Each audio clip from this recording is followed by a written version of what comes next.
Hello, hello, hello. Welcome back to another video. I hope that as you are viewing this video, life is treating you well. Before I start this video, I just ask that you like, comment, and share this video. Please, please put on your notification bell so that you would be notified when I am uploading new videos.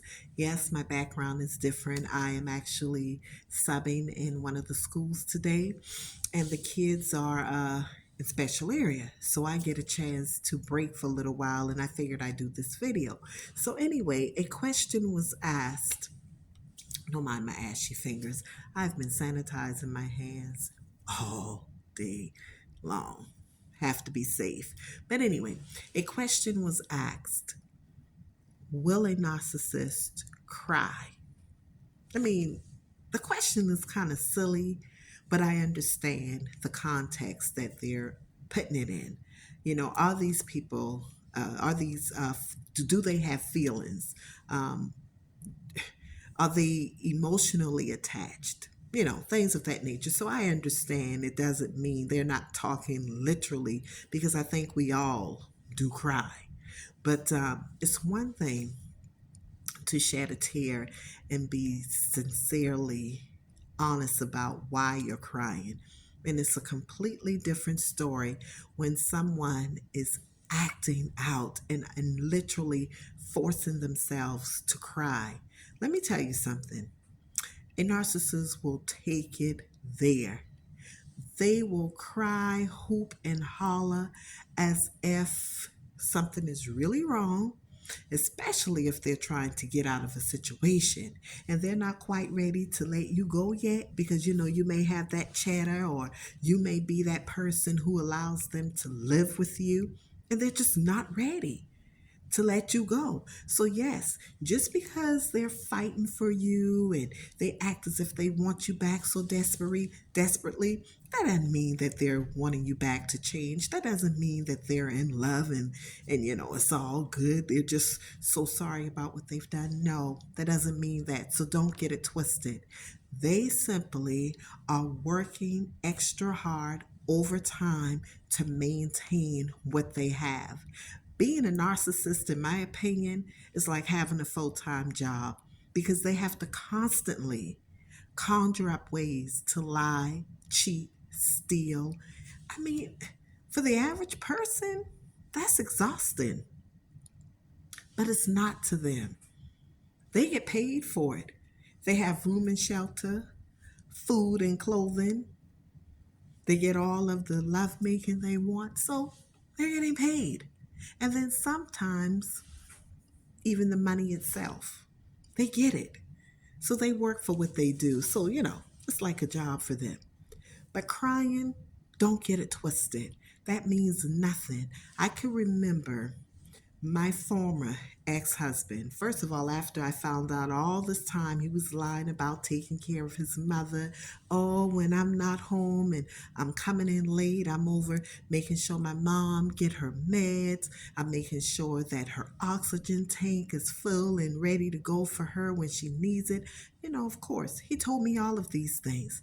So then he would come home when I'm expecting him to be home early. He come in late. He's in the bed with his back turned after we talk a bit, and I may have been upset, and all I could hear is as if he's sniffing. He's crying it. I mean, the whole time my eyes is rolling behind him, because a part of me didn't know whether or not it was real, and another part of me is like, this I felt like I just wanted to jab him in his back, because I knew it was a front.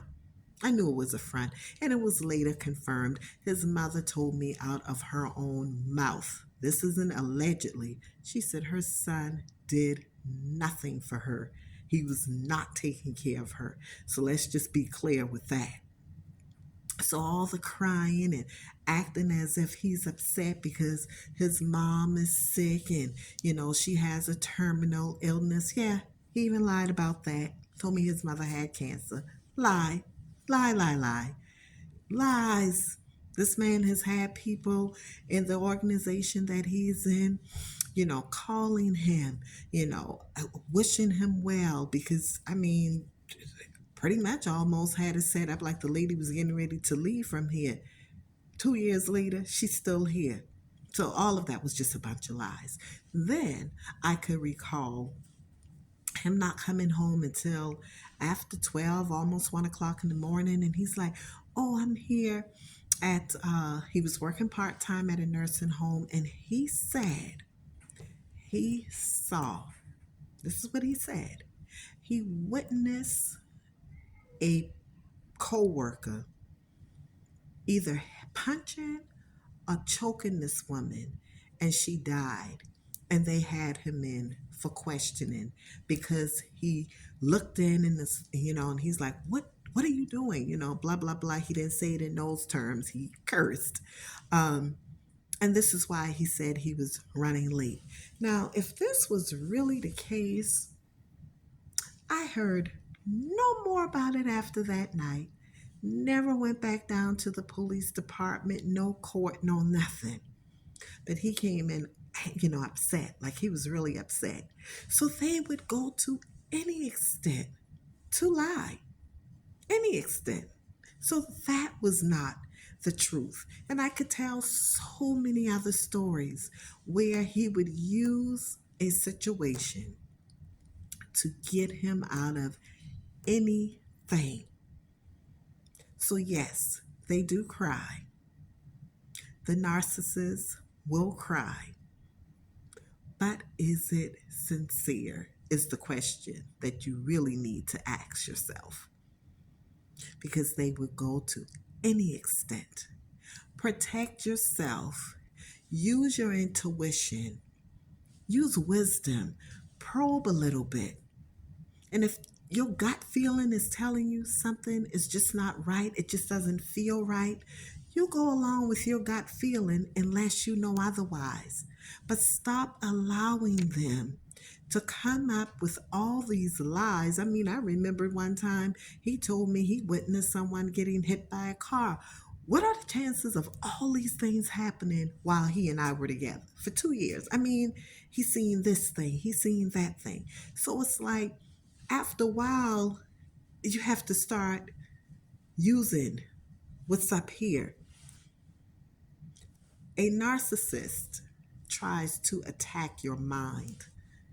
I just heard this preacher, well, prophet actually, talking about how the devil tries to weaken our minds, because if he could get your mind, he got you.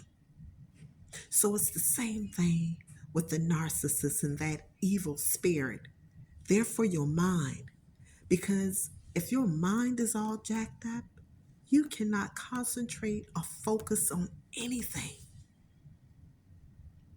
So you got to make sure that that mind gets healthy and stays healthy. Because that's exactly where they attack you. You start thinking all kind of things. You start losing your own reality. Things that you know is real and right. It's like you're questioning yourself. You know what you just saw. You know what you just heard. But you question yourself. And that thought just came to my mind. I remembered one night or day he forgot to hang his phone up. And I could clearly hear him saying what he was going to do to another woman. He was telling another guy that he had met me. I was a wonderful woman. He met someone, but the old woman that he was with, he would go and be with her every now and then. And when I confronted him, I didn't say that. I did not say that. Do you not understand how that messed with my mind when I know I heard him? So instead of me standing firm on what I believed and what I knew I heard, you know what I did? I narrated in my own mind what I thought could have possibly went down, just to give me a reason to move past that. So what I said was, oh, he was just flexing. He was just trying to make it seem as though he's this big macho guy who could have any woman, but he really doesn't mean that. He meant exactly what he said, and he did what he said he was going to do, and he continued doing it throughout our marriage. So be wise. Don't be suckered. Don't be fooled. Sometimes just look at them when they're crying, like, just look. Look at them like, you're done now? Don't believe the hype. But I gotta go. I'll have to be picking my students up. I don't know what time it is, but I don't have much longer. I'll have to pick my students up. You guys take care of each other. Click that notification bell and share the videos. Your feedback is always welcome. I try to respond back to every single person. I try my very best to respond back. I'm checking messages all day long because I like to hear what people are saying. If there's anything that you would like to hear me talk about, please mention it in the comments, and I would most certainly try my very best to do just that. You all take care of each other, and always remember, healthy mind, joyful life. Take care.